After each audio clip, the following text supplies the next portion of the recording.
Assalamualaikum warahmatullahi wabarakatuh. Perkenalkan, nama saya Cici Aprianti, NIM 21030630 dari kelas PTNC, Prodi Peternakan, Fakultas Pertanian, Universitas Sumatera Utara.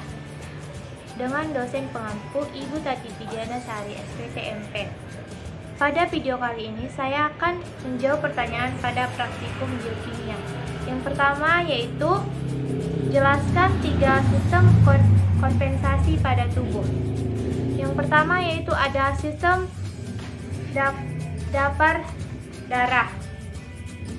Larutan dapat atau larutan penyangga adalah larutan yang mengandung campuran asam lemah dan basa konjugatnya, atau sebaliknya.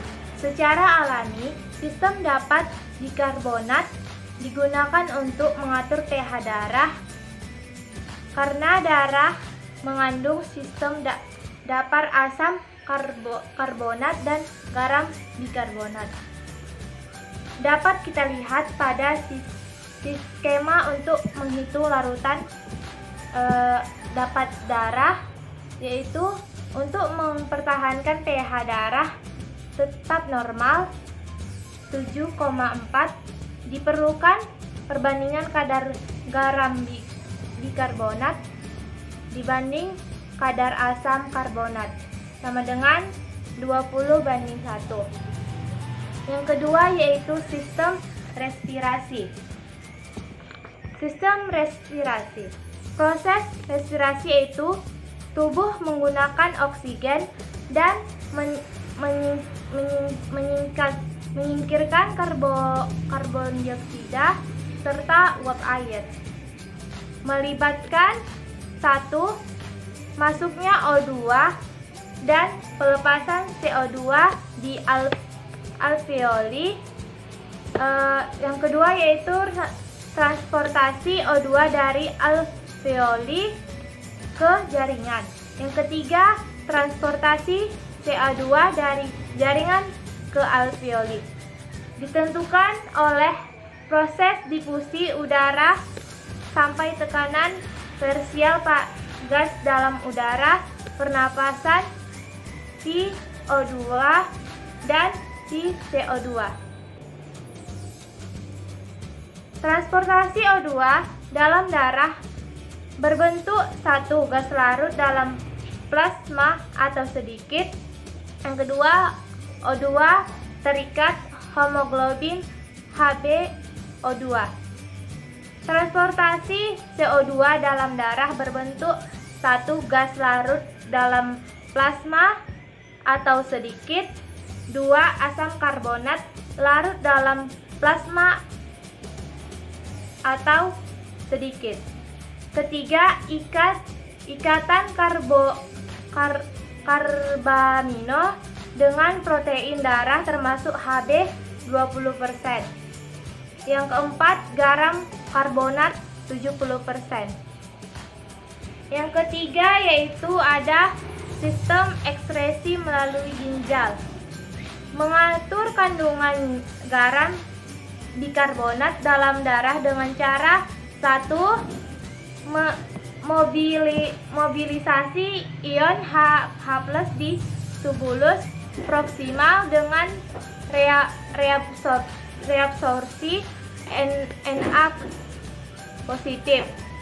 Yang kedua ada sekresi ion H+ di tubulus distal tukar dengan Na+. 3. Membentuk amonia NH4 positif di tubulus distal menggantikan Na positif yang terpakai untuk nomor 2. Yang kedua yaitu jelaskan secara singkat proses metabolisme air dalam ternak. Sistem metabolisme air dalam tubuh ternak. Yang pertama yaitu air yang diminum ternak masuk ke dalam mulut menuju saluran pencernaan. Yang kedua yaitu lalu air masuk melalui pembuluh kapiler ke dalam darah yang akan dialirkan ke seluruh tubuh ternak. Yang setelah itu tahap ketiga, air membantu jantung memompa darah ke seluruh tubuh. Nah, saat air sampai di paru-paru, ternak akan terjadi pertukaran oksigen dan karbon dioksida. Yaitu proses selanjutnya yang keempat terjadi pada organ hati ternak. Pada tahap ini, air akan membentuk proses metabolisme karbohidrat, lemak, dan protein. Proses yang terakhir, yang kelima, air menuju ginjal ternak. Pada tahap ini, air membantu ginjal pada ternak dalam proses penyaringan zat sisa untuk dikeluarkan bersama air seni atau urin ternak tersebut. Pertanyaan ketiga, jelaskan dari manakah asal sumber air pada tubuh ternak. Sumber air untuk ternak berasal dari 1. Air minum.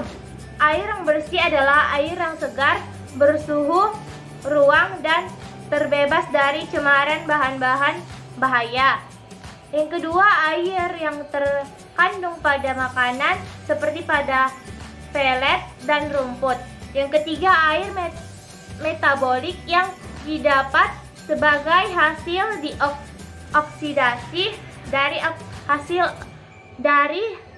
oksidasi makanan dan sintesa dari molekul yang kompleks di dalam tubuh.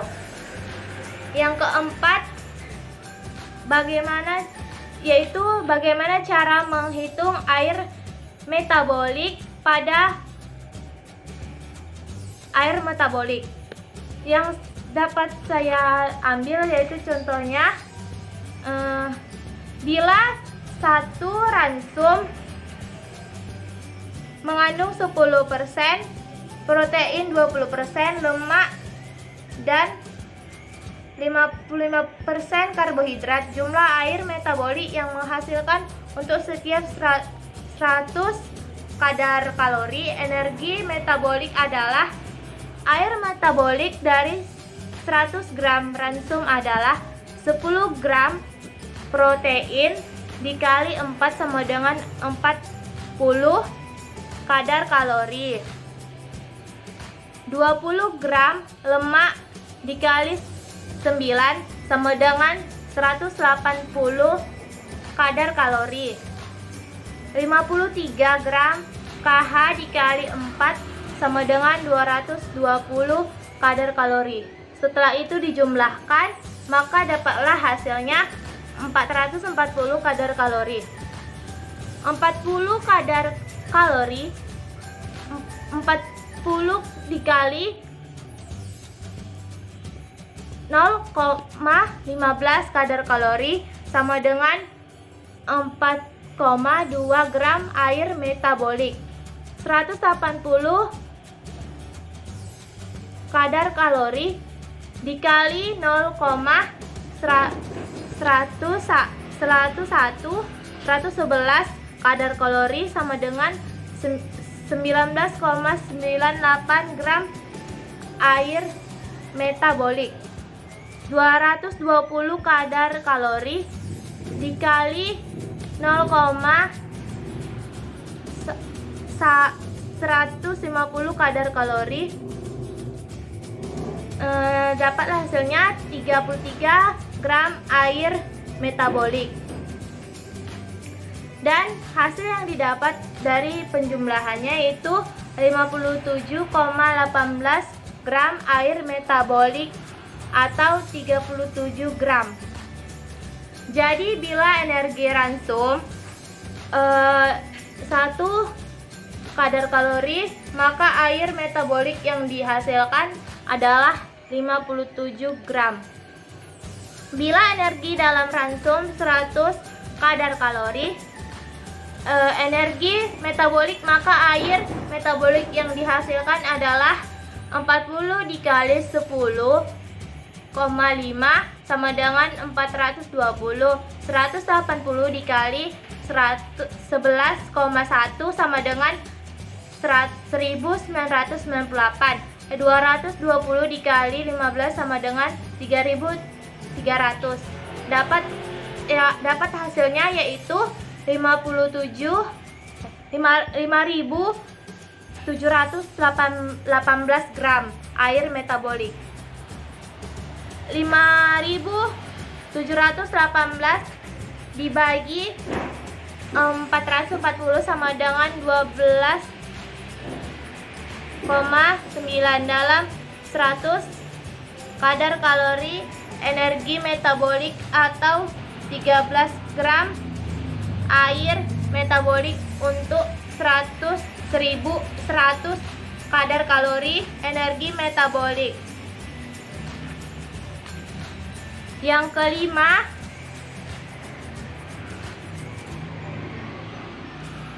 kelima yaitu faktor yang mempengaruhi ekskresi dan kebutuhan air.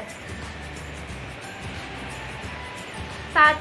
Hilangnya air lewat kulit pada mamalia umumnya akan membantu atau melepaskan panas untuk mengatur temperatur tubuh.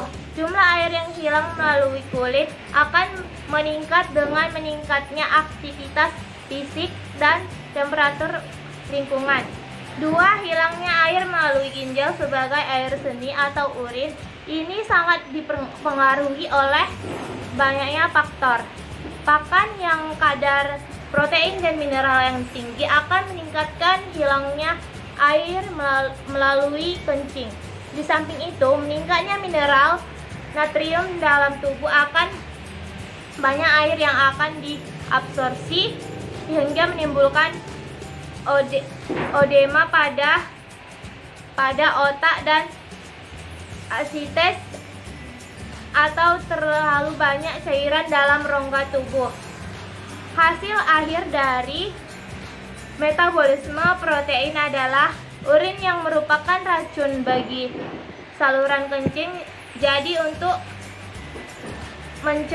mencernakannya diperlukan air sampai konsentrasi yang tidak berbahaya.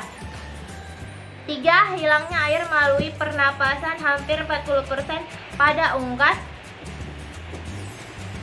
Yang keempat, saluran pencernaan, bentuk pakan, dan susunan pakan mempunyai pengaruh nyata.